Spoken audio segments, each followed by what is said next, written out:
Bonjour, le but de cette vidéo est de vous présenter l'épreuve orale de TLV en série technologique. L'enseignement technologique en langue vivante, c'est une épreuve, je le rappelle, de 10 minutes, 5 minutes d'exposé de la part de l'élève et 5 minutes d'interaction avec le jury. Ce que je vais vous présenter aujourd'hui concerne la série STMG, mais peut facilement, je pense, s'appliquer aux autres séries technologiques. Donc je le rappelle, c'est une épreuve qui s'appuie sur un sujet qu'a choisi l'élève. Le jour de l'examen, l'élève arrive avec deux sujets qu'il aura préparés pendant l'année, a priori 2 sujets qui lui plaisent ou avec lesquels il se sent à l'aise. Et il arrive avec 2 supports. Et c'est le jury qui décide, au moment où l'élève entre dans la salle, quel est le sujet qui va être choisi. À partir de là, sans temps de préparation, l'élève s'installe et fait son exposé.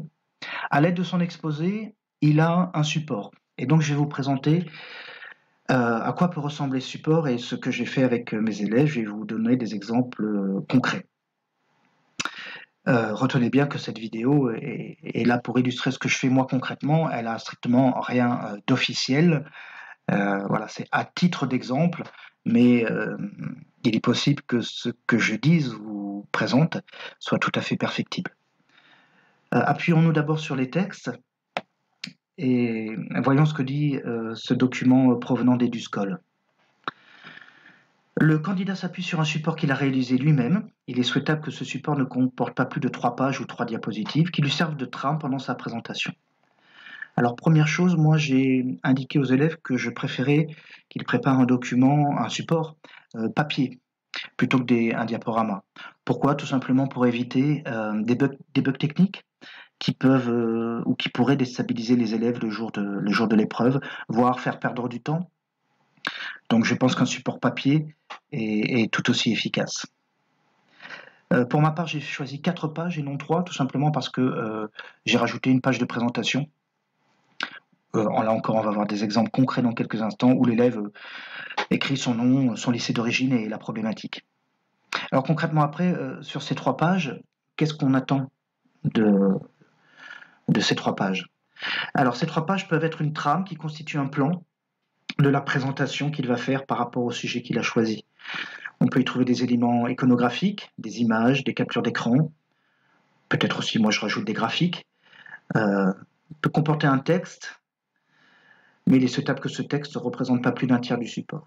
Et puis surtout très important, peut-être le plus important, même sûrement le plus important, le support ne doit pas constituer une présentation rédigée, spécifiquement pour l'épreuve. Il ne peut pas contenir des phrases ou des paragraphes, et le candidat n'est pas autorisé à lire un texte rédigé. On le sait bien, on n'attend pas de l'élève qu'il fasse une lecture oralisée, c'est pas le but d'une expression orale, et d'une expression orale en interaction ensuite. Retenons bien donc que le support que l'élève a sous les yeux doit être déclencheur de parole.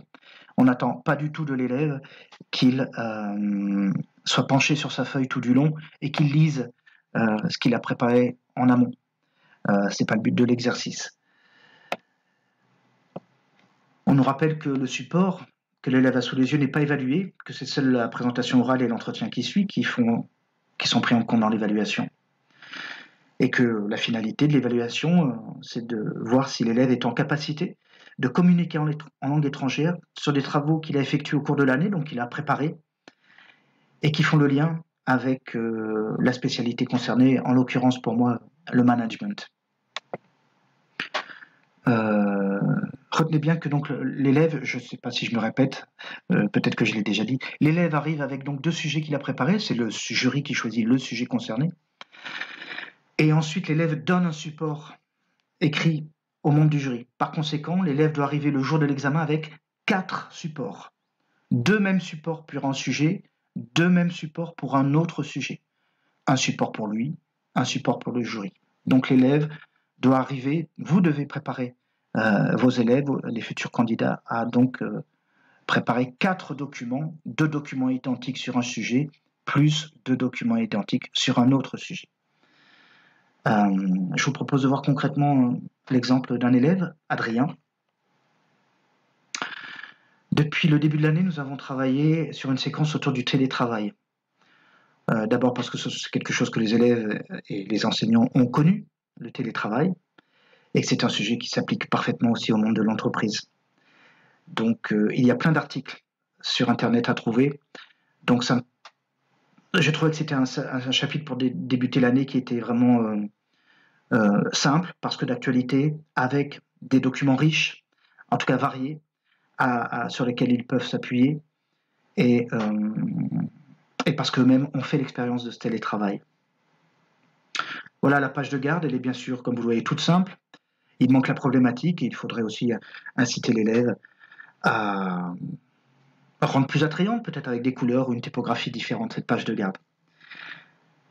Sur la deuxième page, l'élève a fait le choix de d'abord commencer par lister les avantages et inconvénients, donc être directement dans la problématique. On va voir avec une autre élève qu'elle a fait l'inverse.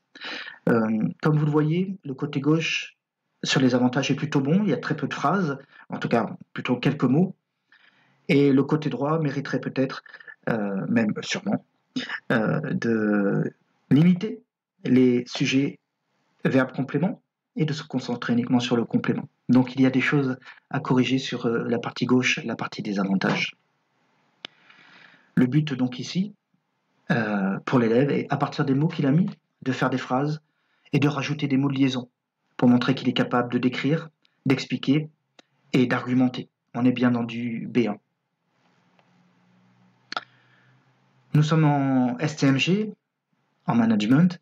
On attend de l'élève qu'il soit capable de caractériser une organisation. C'est ce que fait Adrien ici, sous forme de tableau. On regarde le tableau et on voit qu'ici on va être dans du descriptif, avec la lecture de chiffres, de dates. L'élève va sûrement utiliser des temps du passé et du présent, pour parler notamment au passé de la création de l'entreprise. Voilà, là on va être dans une diaporama, ou plutôt une page relativement simple, puisqu'a priori il aura fait ça tout au long de l'année, savoir décrire en anglais une organisation. Là où ça devient plus intéressant, c'est sur la dernière partie, où l'élève doit illustrer avec des articles de presse ou des titres qu'il a sourcés, en quoi la problématique qu'il a expliquée au départ s'applique à l'entreprise de son choix, ici Apple. Le défaut de cette dernière page, c'est qu'il n'y a qu'un exemple.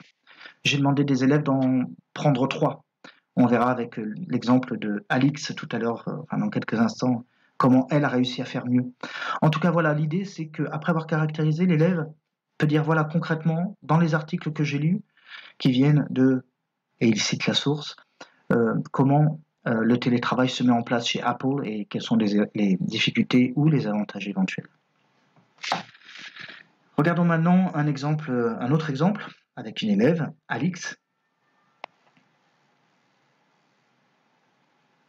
Je zappe la page de garde et je passe directement à la page numéro 2. Alix, elle, a décidé de d'abord caractériser Apple. Elle n'a pas tout mis, hein. On sait bien que quand on caractérise une organisation, on peut parler aussi de ce qu'on appelle SWOT, Strengths, Weakness, Obstacles, Threats, Opportunities, Threats. Là, c'est pas le cas. Je pense que vu le temps donné aux élèves, 5 minutes d'exposé, on n'attend pas qu'un élève, et de toute façon par manque de temps, il fasse une caractérisation complète de l'entreprise. Ceci dit, rien n'empêche au jury ensuite, lors de l'interaction, de revenir sur cette caractérisation s'il veut savoir si l'élève est capable de donner d'autres informations et connaît d'autres aspects d'une caractérisation. Donc là, on est dans du A2, dans de la description. Là où ça devient plus intéressant, c'est bien sûr au moment de la problématique. La problématique est ici présente. Et là, on voit bien qu'Alix a mis quelques mots, peu de choses. Donc ça va être à elle de développer, d'argumenter, de faire des phrases à partir des mots qu'elle aura choisis.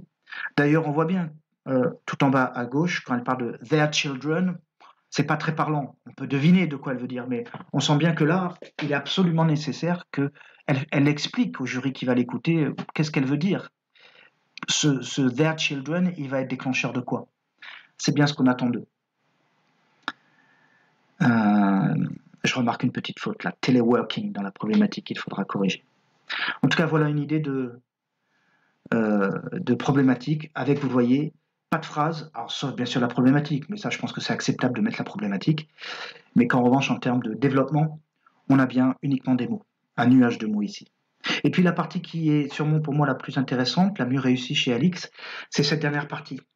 Elle a pris 3 exemples de titres, d'articles qu'elle a trouvés lors de séances au CDI pour faire des recherches pour illustrer ce sujet. Elle a bien sourcé en bas. Et donc, qu'est-ce qu'on va attendre d'elle à l'oral? Eh bien, après avoir parlé de la problématique, après avoir étayé sa problématique avec des exemples très généraux sur avantages-inconvénients, elle va l'appliquer à Apple en s'appuyant sur les 3 titres qui sont là, en parlant d'une situation difficile, en insistant par exemple sur le mot pessimistic dans le premier titre. Le deuxième titre est plutôt banal, concret, factuel. How Apple gets, il y a une petite faute, at home workers to work. Elle pourrait d'ailleurs partir de ce titre en premier, ensuite aller vers pessimistic et puis ensuite travailler, plutôt développer sur culture of secrecy pour montrer la spécificité d'Apple et sûrement des grandes entreprises qui est la culture du secret et comment le télétravail peut mettre en péril. Voilà une bonne manière peut-être de conclure son exposé en terminant sur la culture d'entreprise, la culture du secret chez Apple. Voilà donc comment on pourrait terminer l'exposé, la première partie, les 5 minutes du candidat à partir de ce support et de cette problématique du télétravail et de ses conséquences sur le monde de l'entreprise. Voilà, j'espère que j'ai été clair et j'espère que ces exemples, qui, comme vous le voyez, sont encore perfectibles. Hein. On voit qu'il y a des coquilles ou des erreurs d'orthographe, voire d'autres choses à changer en termes de longueur de phrase. J'espère qu'en tout cas, vous voyez ce qu'il est possible de faire avec les élèves par rapport au texte officiel.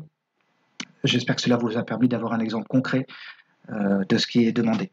Bonne continuation à vous.